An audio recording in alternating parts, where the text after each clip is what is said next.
Yeah, hello everybody to our macroeconomics course, and we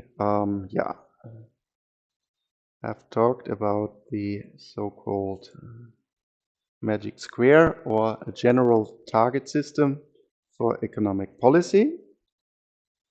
And yeah, in general, we talked about all these four different possible targets.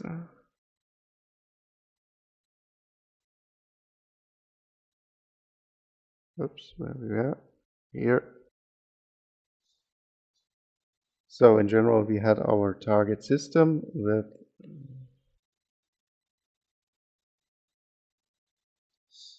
economic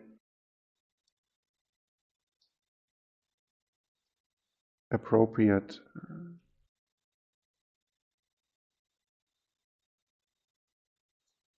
growth. There we could say that we measure this at the growth rate of real GDP.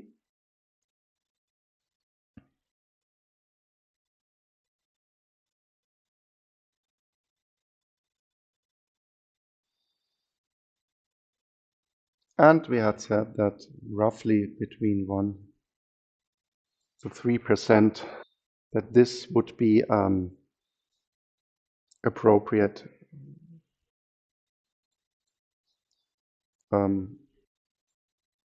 growth. And we had price level.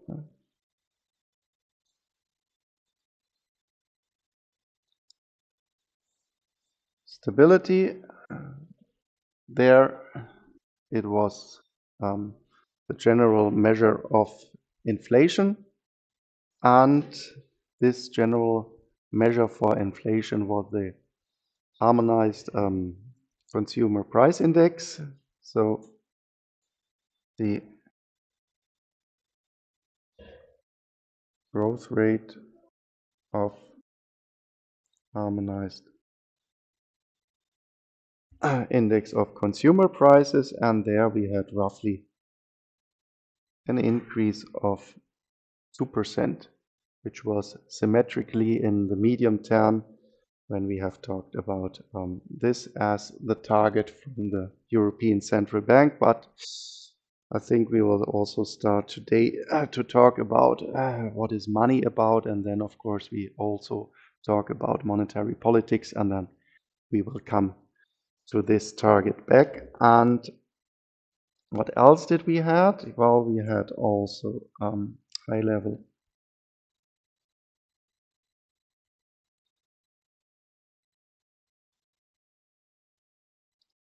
unemployment, and there was the unemployment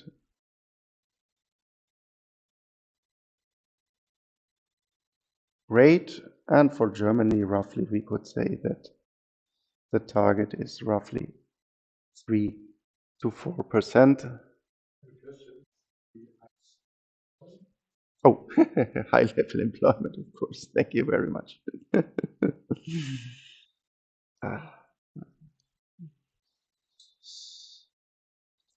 Unemployment, and then we had also the external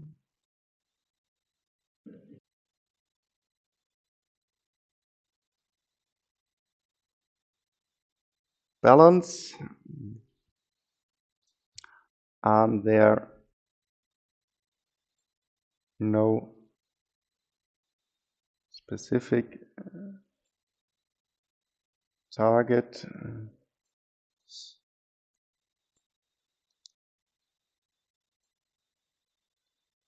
since this aim was introduced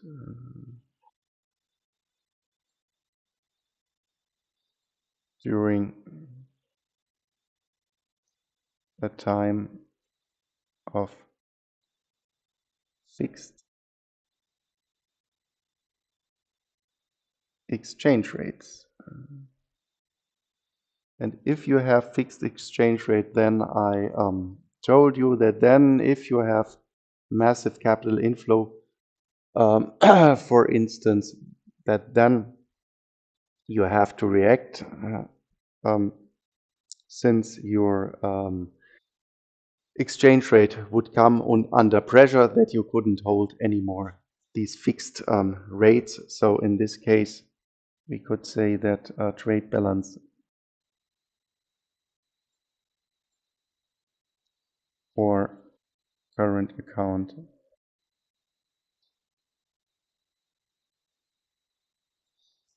that these should be in balance. Yeah.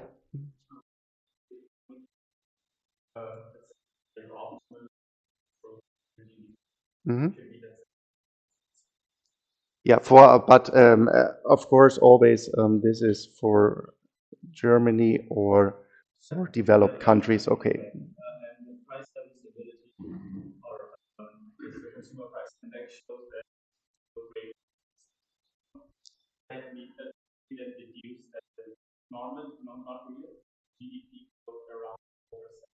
This would be then that the nominal GDP growth rate would be roughly 4%.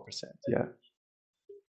Well, idea is especially here, if you look at these target of 2%, then if you look at, yeah, all central banks of the developed countries in the world, then most of these central banks have actually a target of around 2%, or they have a band between 1 and 4% or something like this.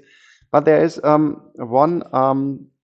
problem, that we could not say that 2% is optimal. It is just the number you find uh, all over the world, but there is never shown anywhere that exactly 2% is the optimal value. So this is a great deal of discussion, especially if you go 5 years back, where inflation didn't came up. There, especially the guys from the International Monetary Fund, for example, say, well, we have to increase our target up to 4 or 5%. So we find this aim, but there is actually no theoretical proof that 2% is really an optimal. It is, yes, yes. Hmm?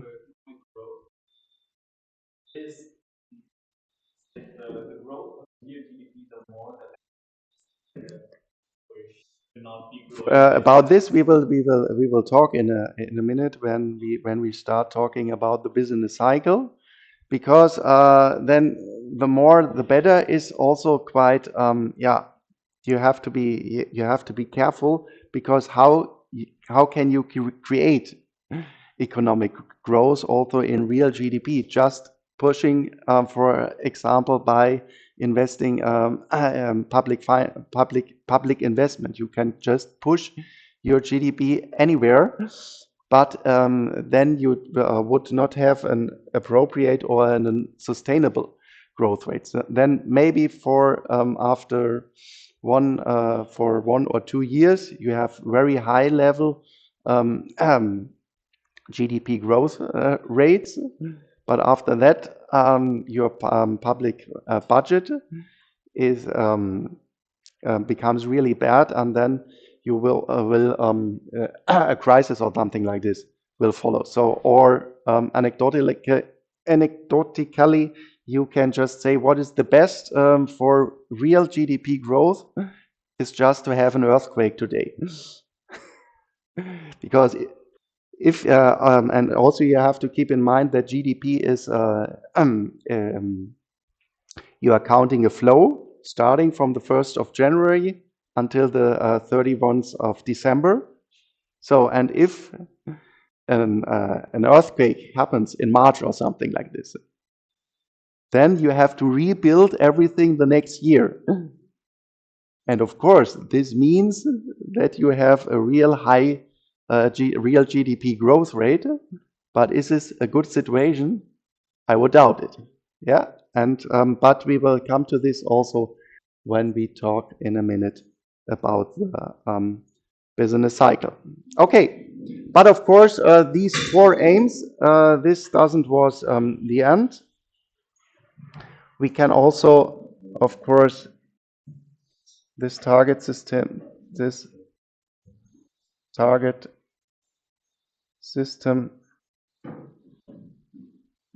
can be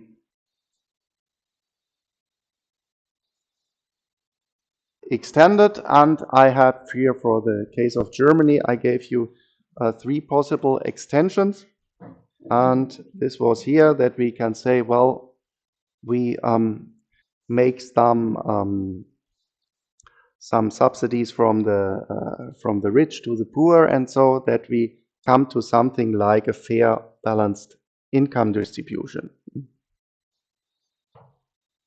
For example,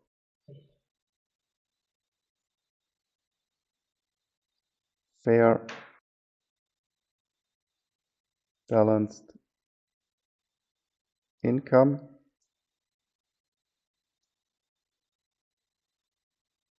distribution. And of course, what does fair mean? This is of course due to a process within your society. We all together have to decide what we mean in our society, what should be fair. Or the other one was sustainable ecological conditions.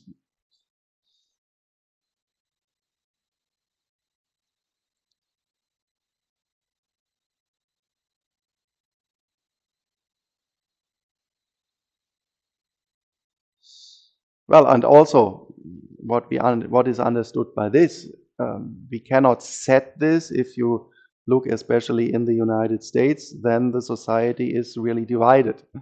What they think about what is sustainable ecological conditions, and we will see what the next polls in the United States, what will be the outcome. So maybe they switch back and say, well, firing gas and coal and so on is the best way how to do it. And the last one I gave you was sustainable public financial budget.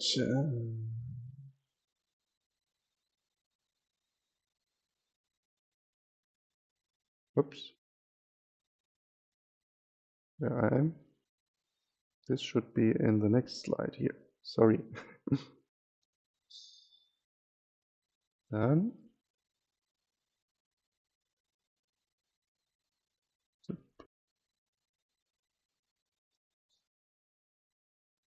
this and put it here. Sorry. Sustainable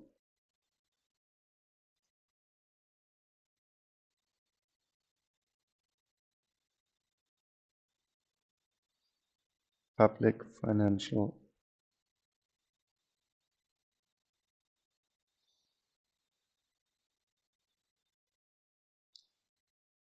budget. And while here in Europe, we have especially in Germany, you can say that we have also at this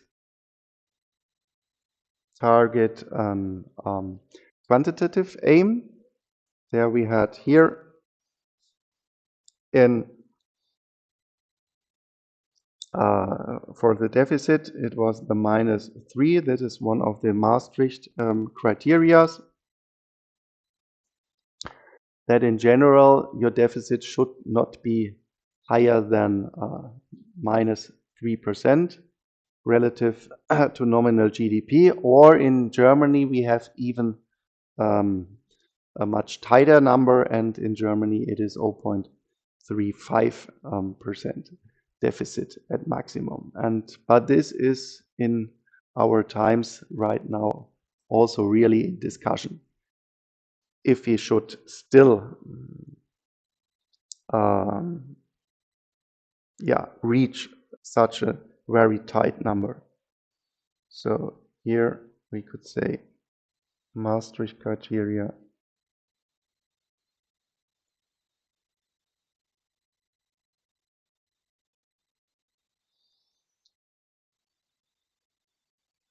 public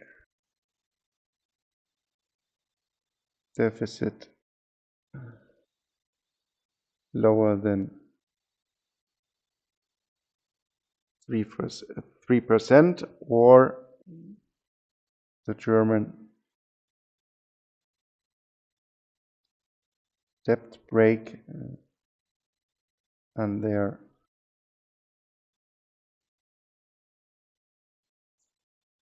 the public deficit should even smaller than 0.35%.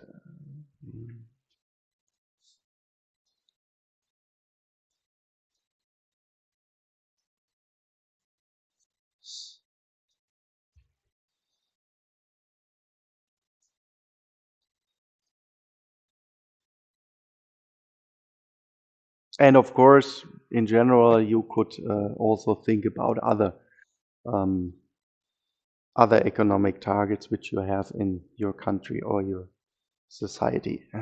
There's of course a wide range, but maybe these are the most important or the most common targets which you in general find, especially in developed countries. Yeah.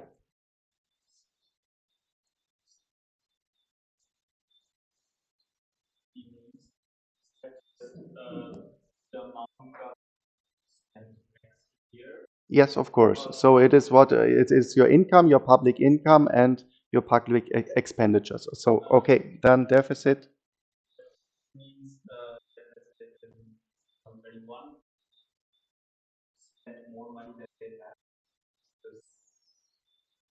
Yes, of course. So we we make that into in 2021. So our debt. So deficit just means our public deficit is public expenditure minus public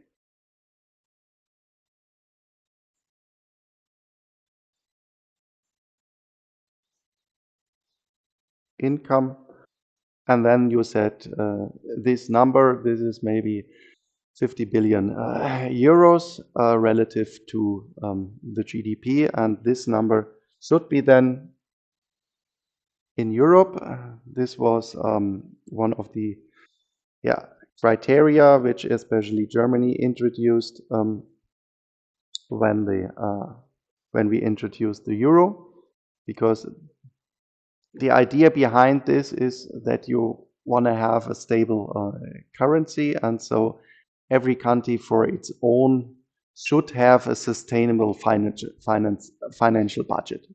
So this was our idea, but I think I already told this, that here just in the beginning of the euro, Germany was one of the first countries which crashed this border of 3%.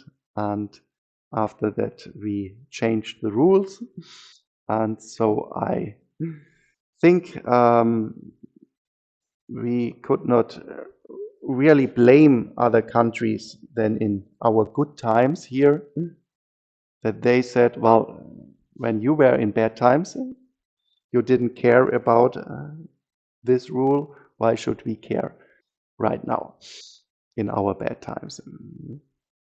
So this was this controversy between Germany and Greece during the last 10 years, and also the controversy between, let's say, the Middle European countries, Germany, Luxembourg, Dutch people, Belgium, and so on, versus the southern part of the Eurozone, especially Italy or Spain.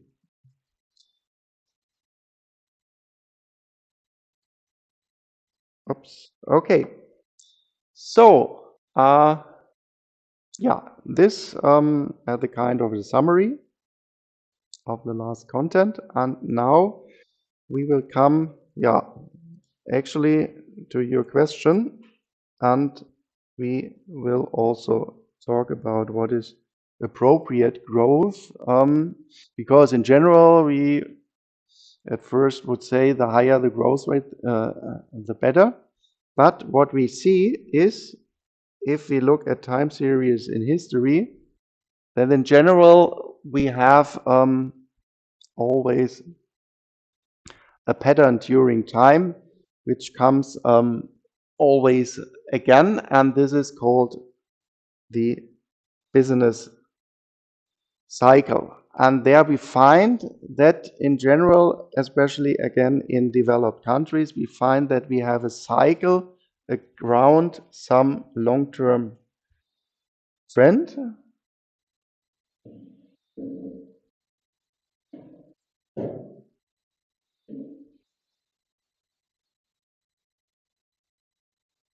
of growth. So this can maybe interpreted as something at the framework of our economy. This is what we can potentially do. So kind of the economic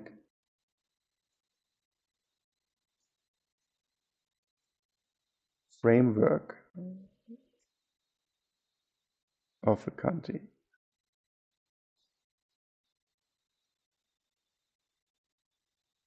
What is potentially possible?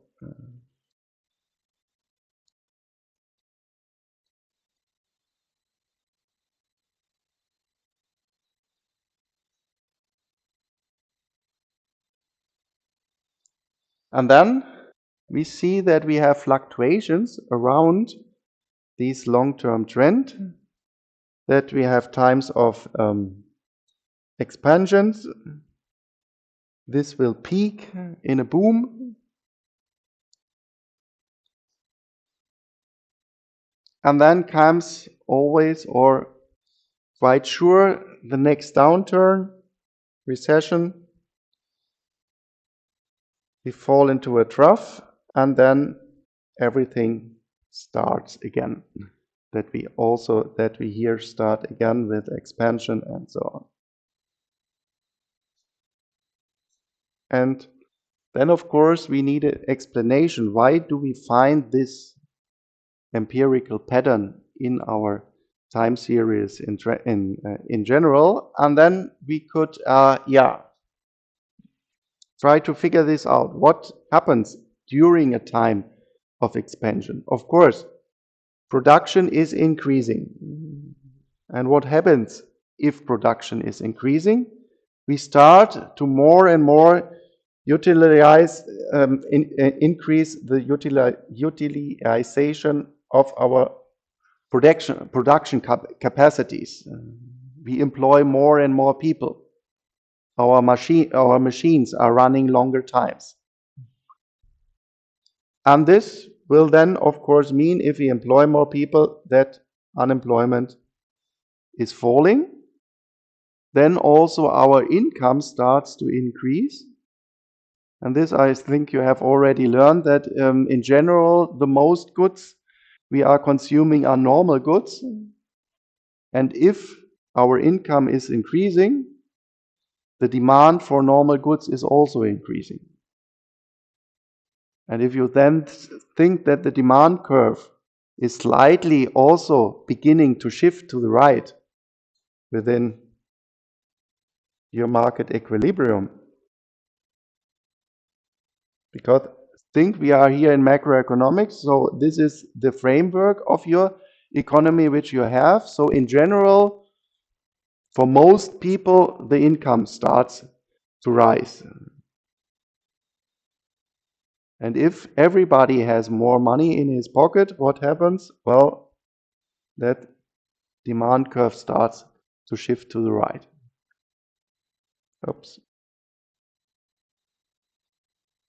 Well, and if this starts, of course, then of course also prices will start to rise. And in the first part, it will be, so to speak, moderately increasing these prices. Well, now we start to employ more and more people. Machines are running longer and longer and longer. But then there will, of course, be some point where almost everybody is employed, or we are at this level of almost full employment, 3 to 4% in Germany. And this will then be a situation of full or overutilization of our capacities. Then we can ask, how can we utilization? Oh, I don't know how it is pronounced, this word. So this can be done, of course, if we make many overtime hours. For example, with overtime hours. And also you can think of that a machine, you can for a specific time, you can run this machine over 100%. Not in the long term, but in the short term. So we have these increasing extra hours. Especially this means that additionally our wages are increasing. And with this also prices, not only moderately, they start really to rise. And what does this mean? Well, we are in this situation of full capacity. In such a situation, we cannot really produce more and more and more, because we are at the highest point. So in this thing, we will see the beginning of a stagnation, and we will see, since our increased wages, our increased income, that actually we cannot meet anymore the demand. And what does this mean? That we just drop in our pattern, in our development of our economy. Because of these high prices, also costs are increasing.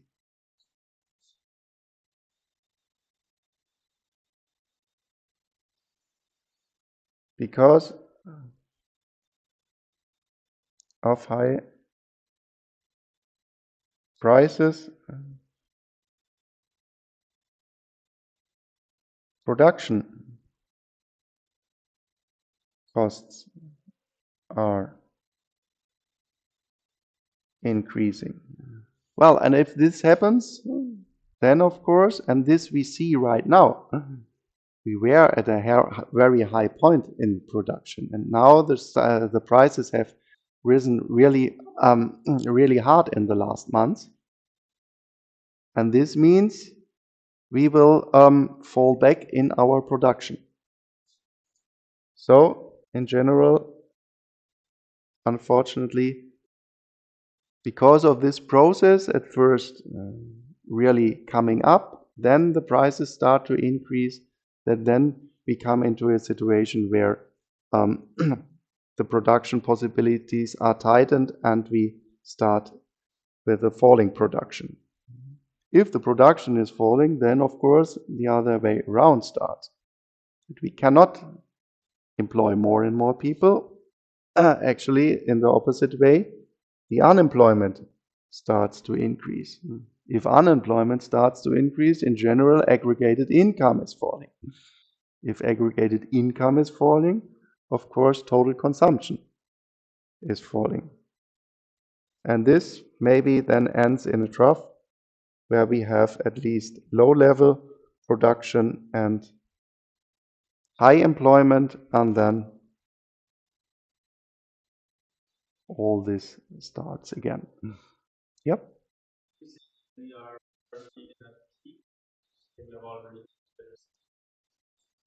Well, I think right now we have a really new situation, since because of this let's say mostly this is my opinion because of two events. And the first event is, of course, the war in the Ukraine. And then we have these problems in the energy sector. But we have also in the second largest economy in the world, in China, we have still the zero COVID strategy there.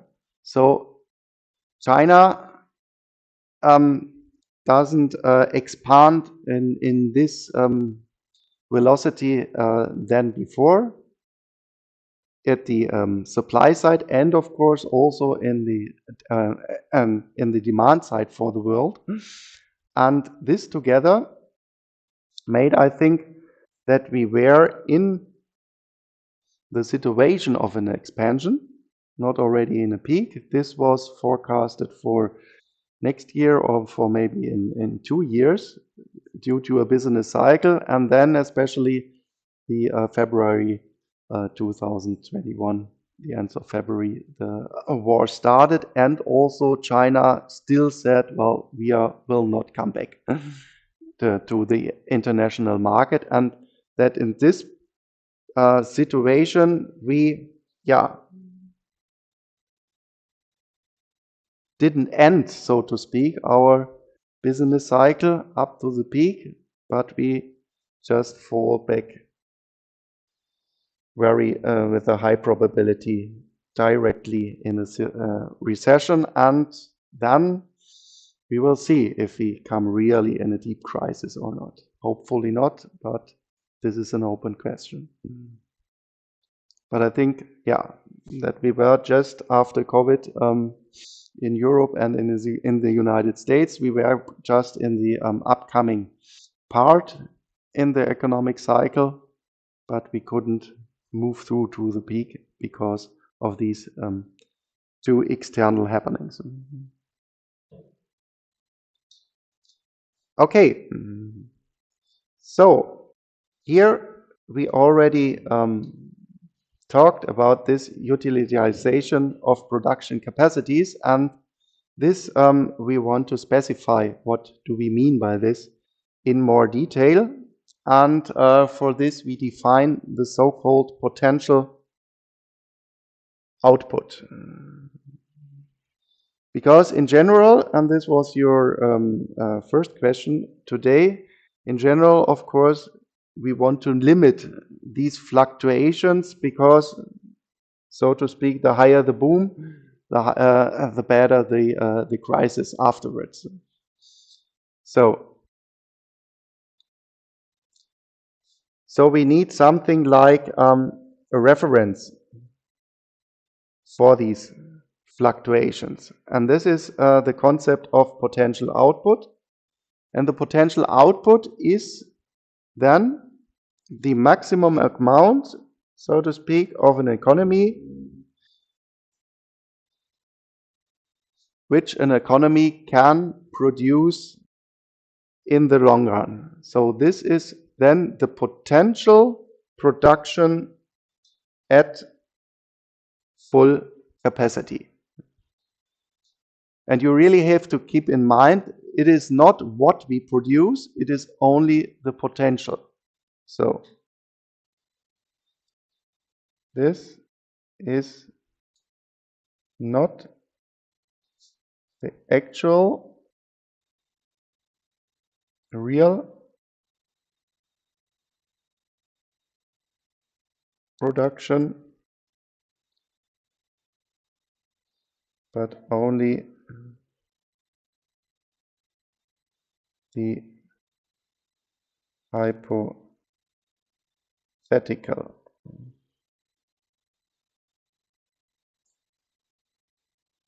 production.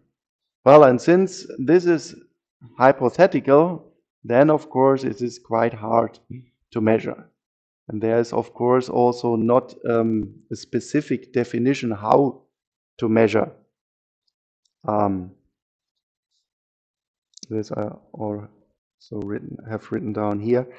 There is no specific way. There is no definition how definitely you can measure these potential output. And if you go, for example, to the institutions of IMF, of the World Bank, OECD, or the large central banks, they all have, so to speak, their own concept of potential output. And then, of course, you will find different numbers for potential output for different institutions. So since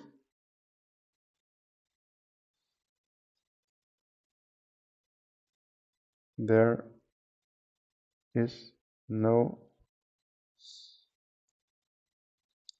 um,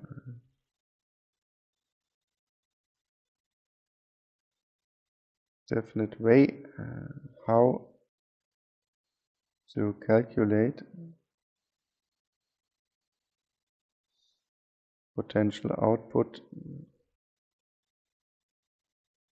we find at different institutions, for example, the IMF, OECD, or central banks,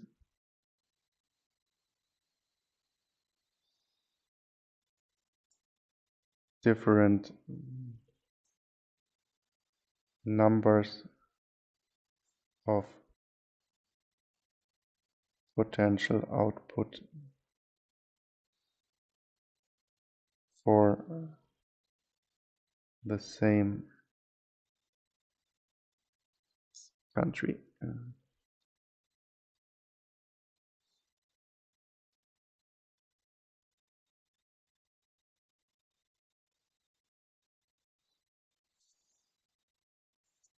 So this you really have to keep in mind, that this is only a theoretical concept, and that you somehow, in the best way, you have to estimate such a number for potential output. But well, let's say, for example, that the IMF has a good estimate of potential output, and then, since this is the reference point to which we calculate our fluctuations, then we can calculate the so-called output gap. And the output gap is now our GDP. This is the actual number.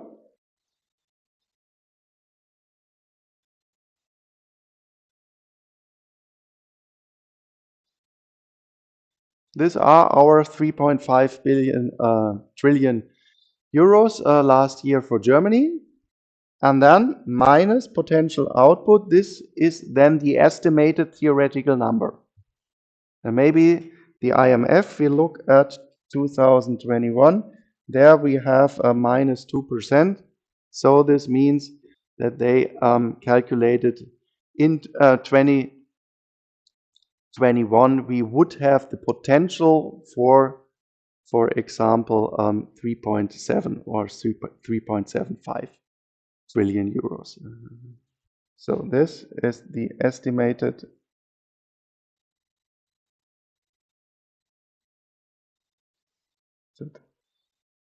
theoretical number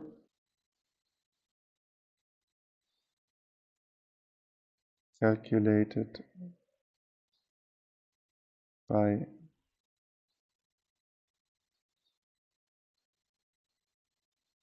the institution. And then, of course, in order to get a percentage, to get a rate, we just divide this by the potential output itself. And these are now the numbers for Germany for the last 40 years, since 1980, the estimates of the IMF. Well, and then we see there what we developed here in a qualitative way.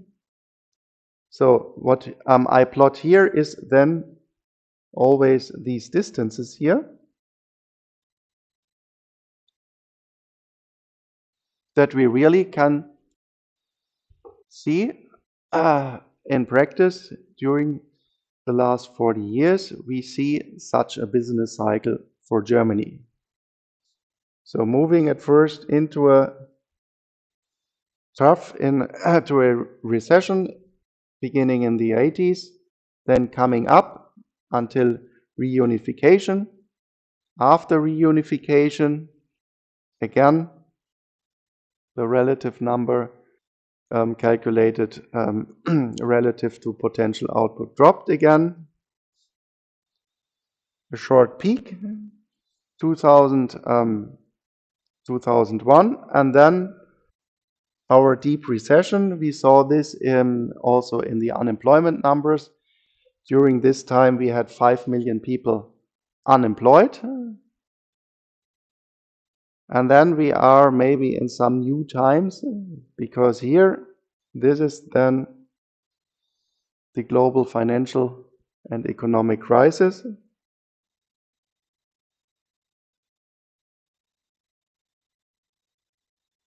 And economic crisis. And of course, here we have Corona.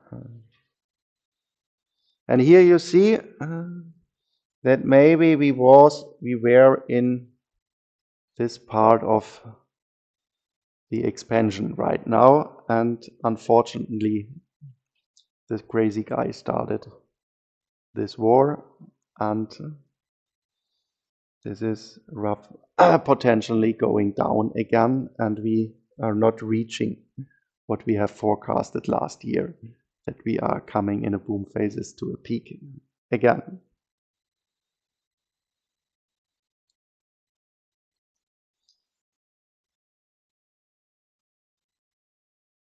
So from this, roughly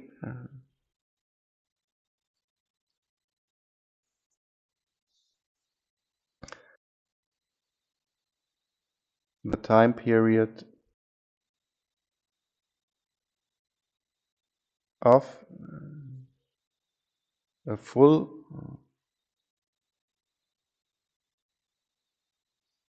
business cycle is approximately 7 to 10 years. Well, and if in 2 or 3 years you are the manager of a global company, then what is your task? Your task is especially to know these turning points.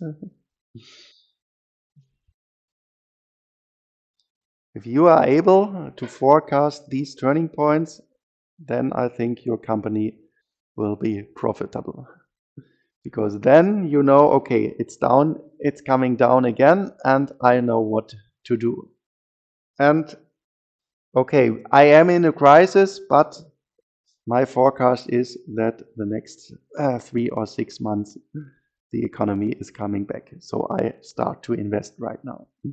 So, and this estimation of the turning points, this is then maybe the miracle of a good forecast.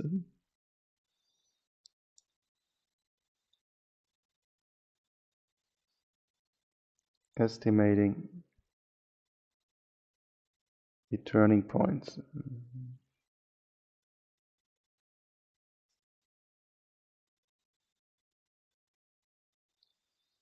Is the task of a good forecaster.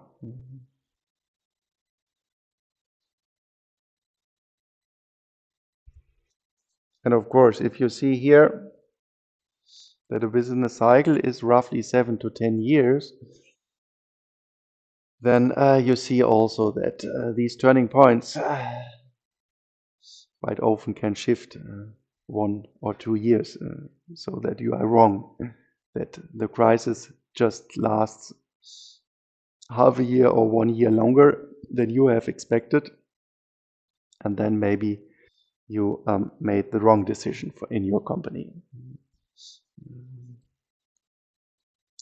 But hopefully you get here also in this lecture some tools to analyze the economic situation, so that you hopefully then have a good feeling when is the next turning point coming.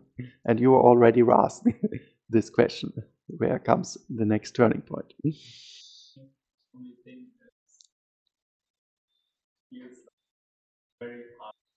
It is definitely, and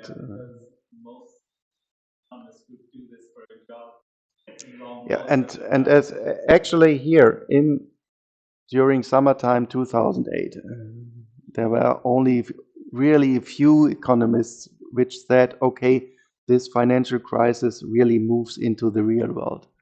Most of the people say, well, here we have high demand, oil prices were higher than today, and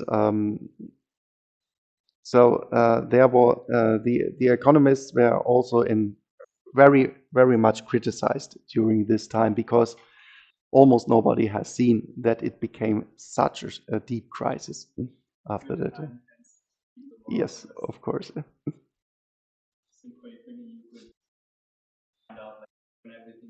Yeah. Yeah. I think it was Warren Buffett who said, "Well, you have only to be right in 51 cases out of 100, and then you are a good investor."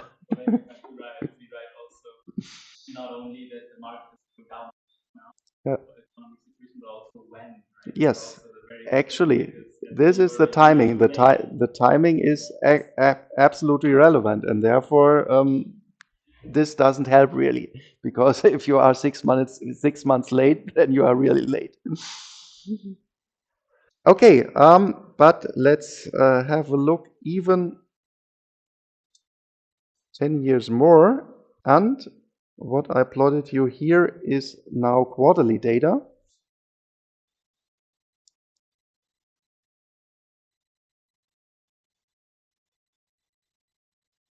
Then, of course, we have a much higher fluctuation.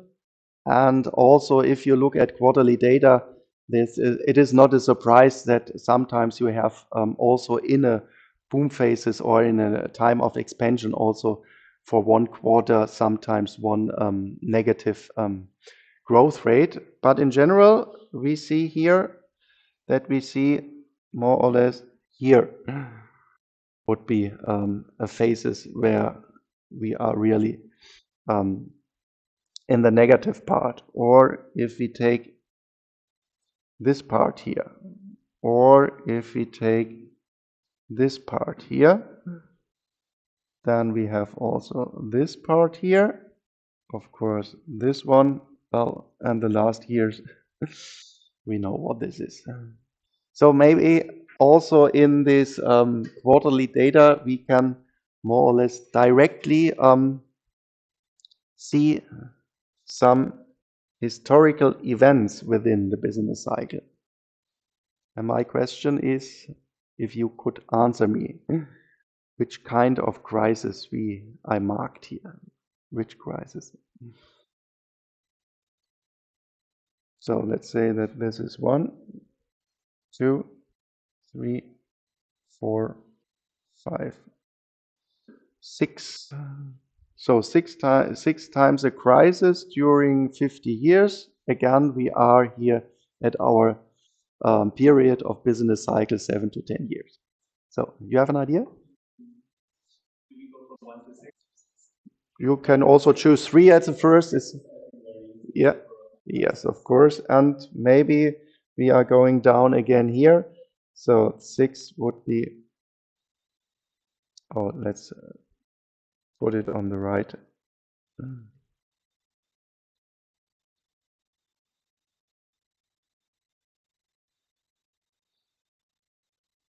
Corona crisis, and maybe next year we have also to admit that we have also our energy crisis or something like this. Yeah. Yeah, housing market, or we call it then the financial crisis, financial and economic crisis.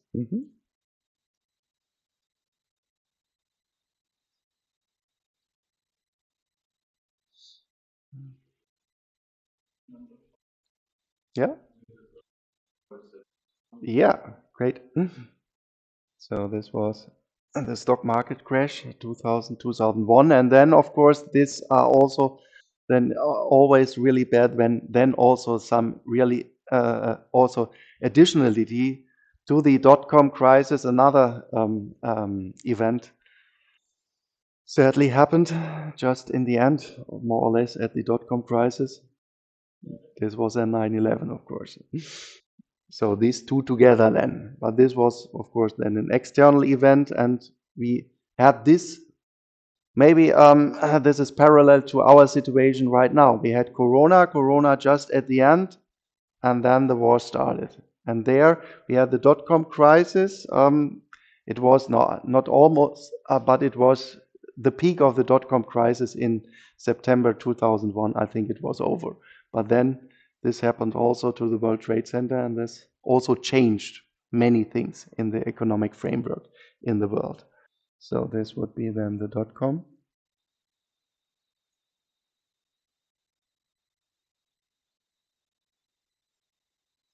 crisis. Yeah. So this, of course, we have to look. This is specifically German data. Yep. Yes, of course. This is the unification of Germany. Yeah.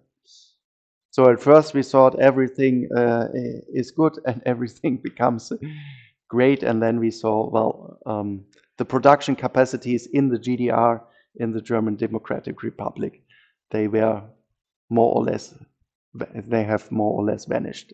They were not competitive on the world markets, and this was very costly for our economy. So, three, unification of Germany lasts to a specific crisis in our country, in Germany. So if you looked at other regions in Europe, then there was not a crisis. So this was only a specific crisis for Germany. So, and then, okay, let's go this direction too.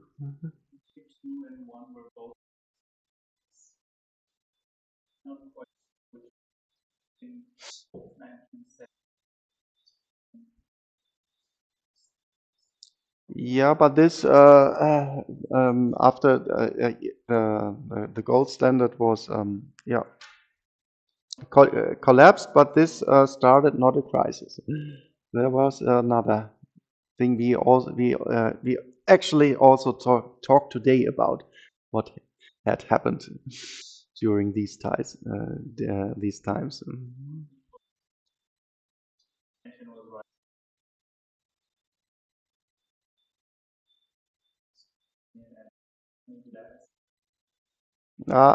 This was actually some kind of a situation of a status quo. We had the Cuba crisis during the 1960s, and after that we had more or less a stable status quo between United States or the NATO and the Soviet Union. So from this we did not had really tension on the economic development of the Western countries. Yeah. Yes, definitely. So this was the first oil crisis. One.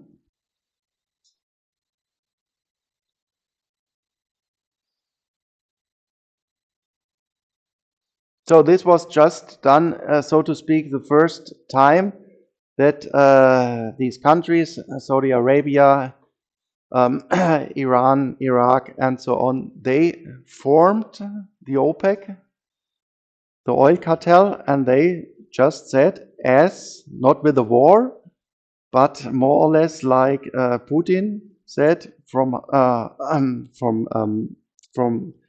yesterday to today, they just said, well, no oil anymore.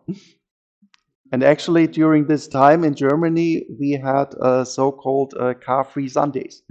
You weren't allowed to go to the highway on Sundays in Germany. And actually, something like this we talk about right now also. So this was the first oil crisis. So when I say this was the first oil crisis, what would be then two? This is the second world oil crisis.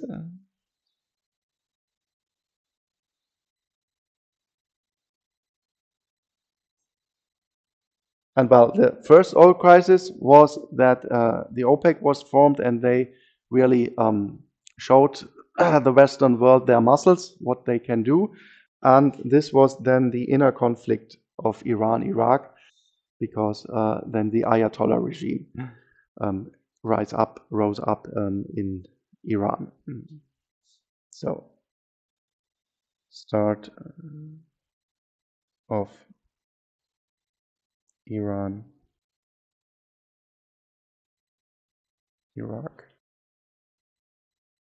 war, and the hopefully I spell it in the right way, regime in war in Iran.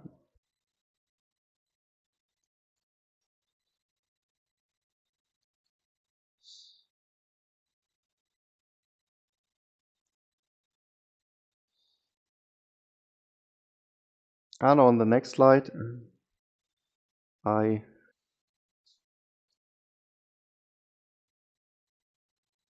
show you,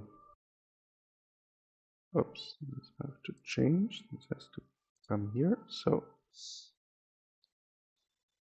again, also the quarterly data of real GDP for Germany. And here that you also see the exposition I chose here. So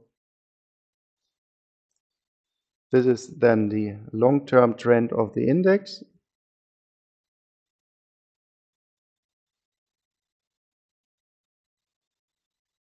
And there we more or less see here also our business cycle in Germany. The crisis after unification moving up, and then dot-com crisis, then the financial crisis. And then we had, a kind of artificial situation in Germany these 10 years, where we more or less have an enduring time of expansion. And then we had here Corona. So this is financial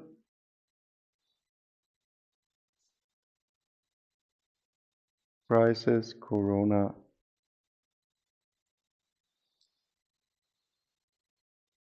dot-com, and unification.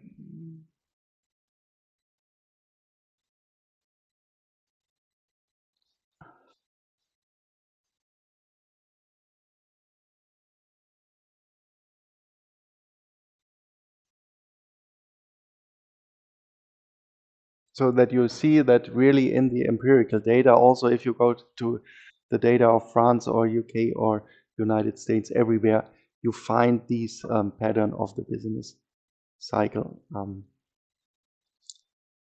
Okay, and in the end, maybe somebody of you had already looked at it. I uploaded this in Moodle that my colleagues and I from the Handelsblatt, this is, oops, Handelsblatt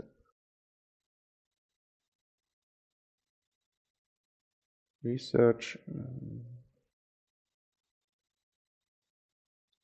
Institute, and especially here, this is real GDP growth.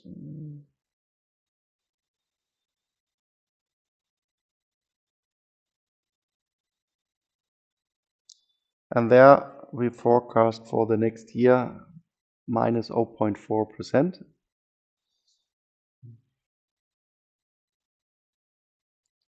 for 2023. So not a really deep crisis, but we see that our forecast is that we move into at least a small crisis, hopefully. But we also forecasted that we will have the next 3 quarters with a minus sign in growth rates. So, and hopefully this is right now our forecast that in the fourth quarter then we are moving up again. But let's see, the next data point comes in the end of November. So in December we will make the next forecast, and I think we can also discuss then our new forecast and we can compare it with these numbers.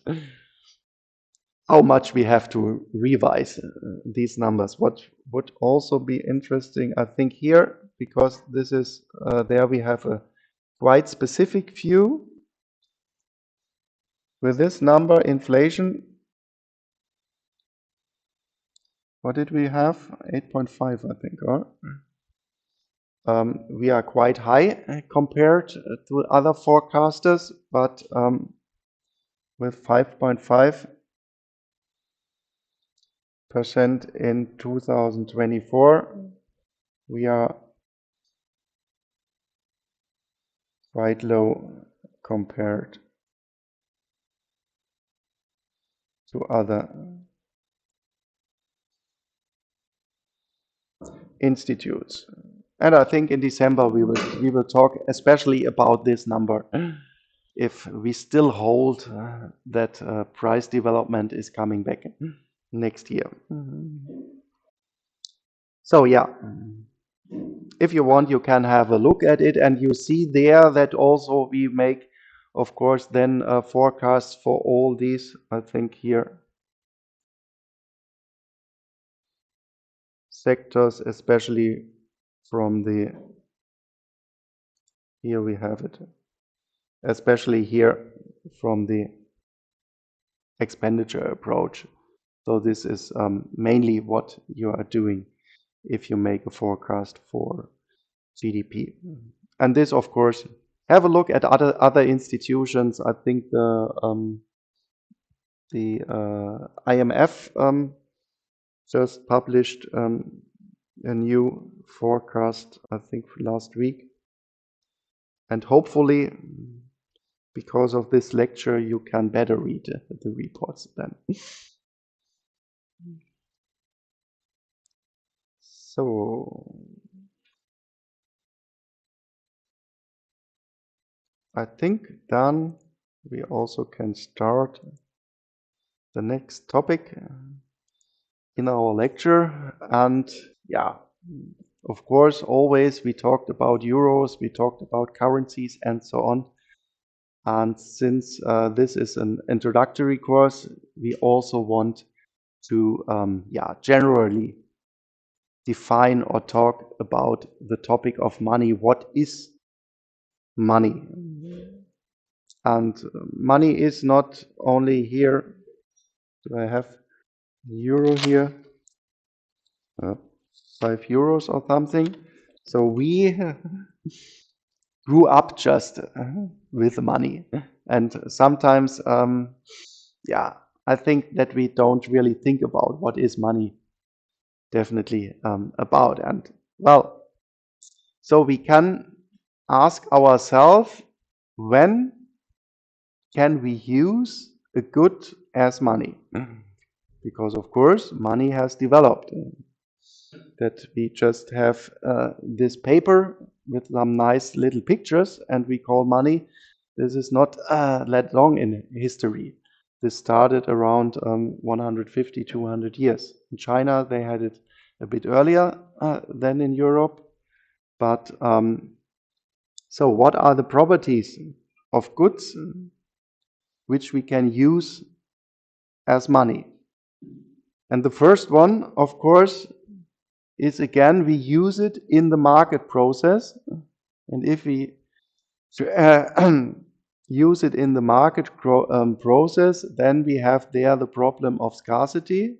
So if I want if I want to be possible to change a real good against the other good, and here the good which is called money, then of course this good called money has also to be scarce, and therefore it has to have the property of scarcity in general. If we take only a bushel of grass or something like this, then I think nobody would change this against a chair or something like this. And then, of course, we want to use it in the market process. And in this exchange process, what do we do there? We rank, so to speak, the all real goods relatively to each other. We say that the chair is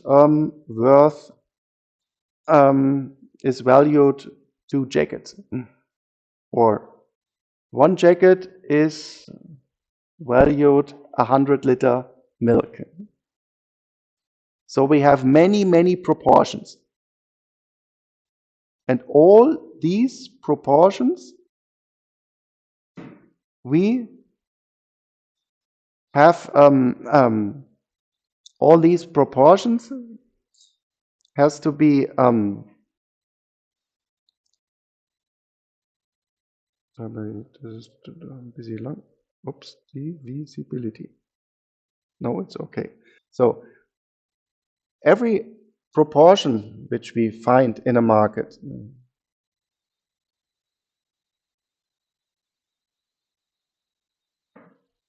of real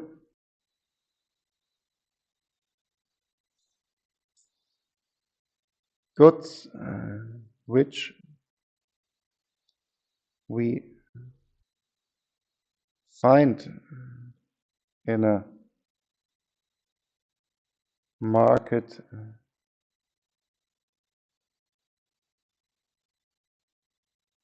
exchange process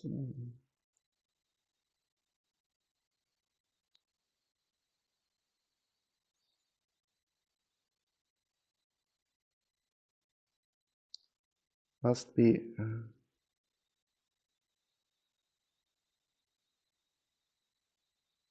possible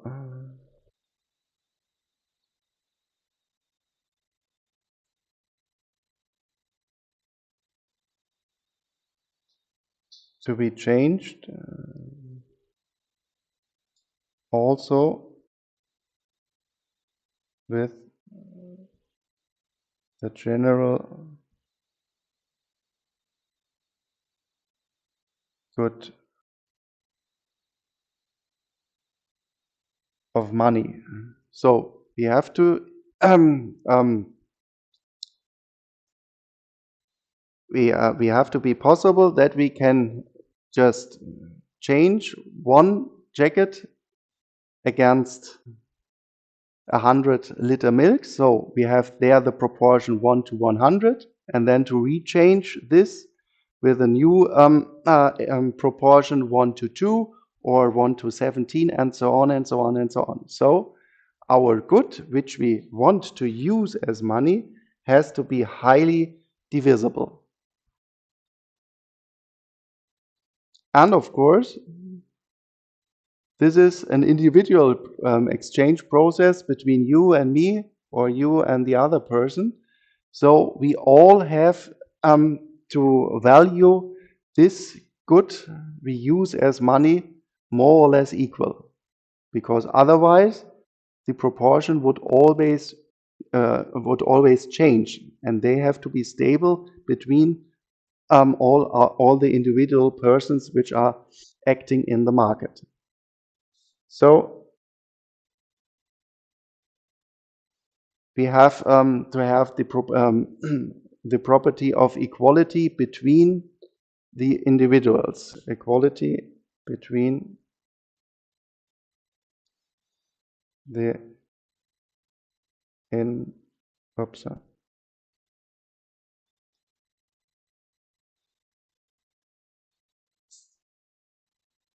the individuals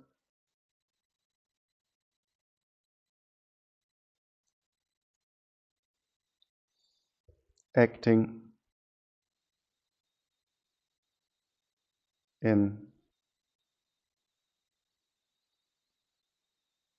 the market process. And what else we want to do with money? Of course, we want to have money today, and we want to buy with this money something tomorrow in the future. And so therefore, the value of money has to be storable over time. We talked about this when we talked about inflation, because if the prices are always changing during time, then this good of money loses their value over time. So this good has to have the property of storability, so that we can consume over time with this good in order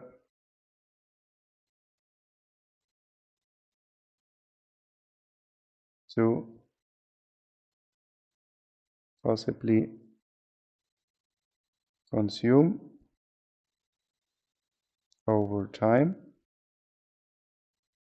And in the end, of course, if I'm buying something, then it should not be too large, so to speak, in a funny way.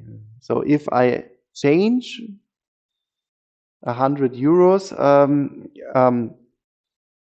for a jacket, then of course, if I need a car to put these 100 euros away, then it would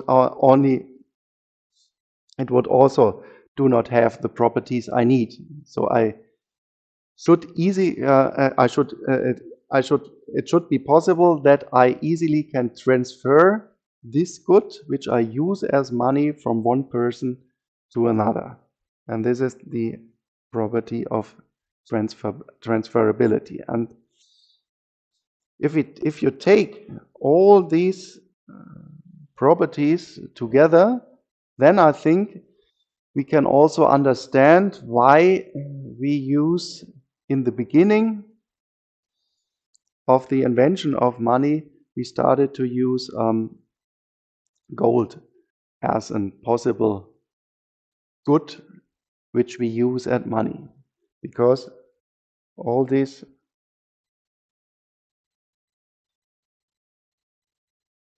properties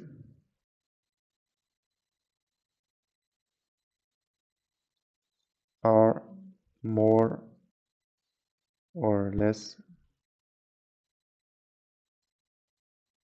fulfilled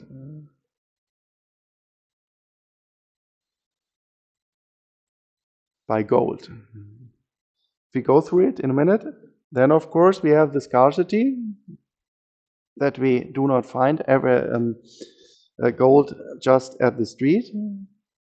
Then also, gold is not a very hard metal, so we cannot use gold really to build something, but we can easily cut it. And therefore we have this divisibility, and I don't know why, but more or less everybody in the world, or almost all people in the world, give gold some kind of a value. So we find it really nice, but so it is equally valued among people. Then what is really important, we more or less cannot destroy gold, so it is highly storable over time. And also, if we have started in, I think, 1,000 years before Christ, then you started with small nuggets, and after that we then invented coins and so on. So you have also quite good possibility to transfer this good from one person to another person when you have changed this good against some real good. Question?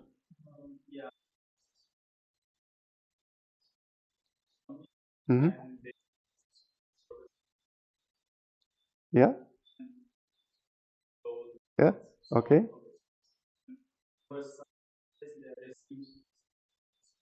Okay, you find this sometimes, so it is there's no definite definition.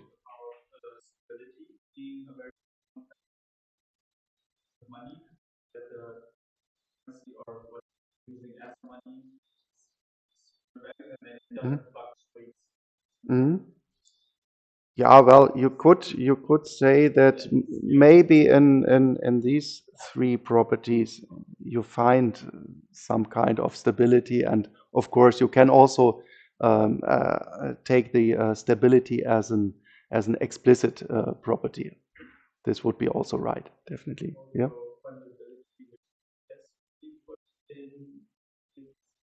Yes, I think so too. Yeah. So also, if you take another textbook, you will also find some other properties. But this is more or less the general way you try to motivate what money is.